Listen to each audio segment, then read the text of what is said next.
गाड़ी है जो कि बलोच कॉलोनी की तरफ जा रहा है कयूमाबाद से आते हुए। और यहाँ पर एक तरफ का जो है ना रोड काफ़ी बन चुका है और दूसरी तरफ का अभी बनेगा। जब तक कि ये नहीं बनेगा दूसरी तरफ का नहीं बनेगा, क्योंकि एक तरफ का ट्रैफिक रोक कर जो है ना काम करना पड़ता है। तो ये बलोच कॉलोनी का वो रोड है जिस पे हमने अभी 2-3 दिन पहले वीडियो डाली थी। रोड बन रहा है, देखते हैं दोस्तों, इसकी क्वालिटी भी देखते हैं और मशीनें लगी हुई हैं। बलोच कॉलोनी की तरफ रोड जा रहा है कयूमाबाद से आते हुए। अभी ट्रैफिक को जो है ना थोड़ा सा मसला तो है, लेकिन चंद दिनों में ये सारे मसले दूर हो जाएंगे, क्योंकि यहाँ पे फुटपाथ के लिए जो ईंटें लगाई जाती हैं, जो ब्लॉक्स रखे जाते हैं, वो भी जो है ना यहाँ पर लगाए जा रहे हैं। आगे की सूरत हाल देखते हैं, हमारे साथ रहें।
बलोच कॉलोनी ब्रिज की ब्रिज बोल रहा हूँ, हालांकि ब्रिज आगे है बलोच कॉलोनी का, लेकिन ये शहीद मिलत एक्सप्रेस वे पर जो है ना ये काम हो रहा है। और एक तरफ का ट्रैफिक जो है ना यहाँ पर जो है ना उसको मूव किया जा रहा है, ताकि जो है ना कच्चे के ऊपर, अच्छा ये बन भी मेरे ख्याल से तो 5-6 इंच जो है ना बड़ा है, क्योंकि वो नीचे है ये ऊपर है, ताकि जो है ना इसकी यहाँ पर भी माल डलने के बाद जो है ना ये भी रोड बनेगा, तो फिर ये और मजबूत हो जाएगा।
फुटेज भी देख ली, कहाँ से लेकर आया हूँ, कहाँ तक जा रहा है, ये सारी फुटेज देख ली।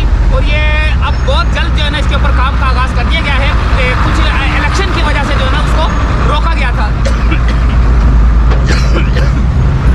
इलेक्शन की वजह से रोका गया था, तो इलेक्शन ख़त्म हो गए, सारे काम ख़त्म हो गए। अब इनका काम जो कि रोड बन रहा है, नाले बन रहे हैं, हर जगह पे काम हो रहा है। ये था मलीर शहीद मिल्लत एक्सप्रेस वे।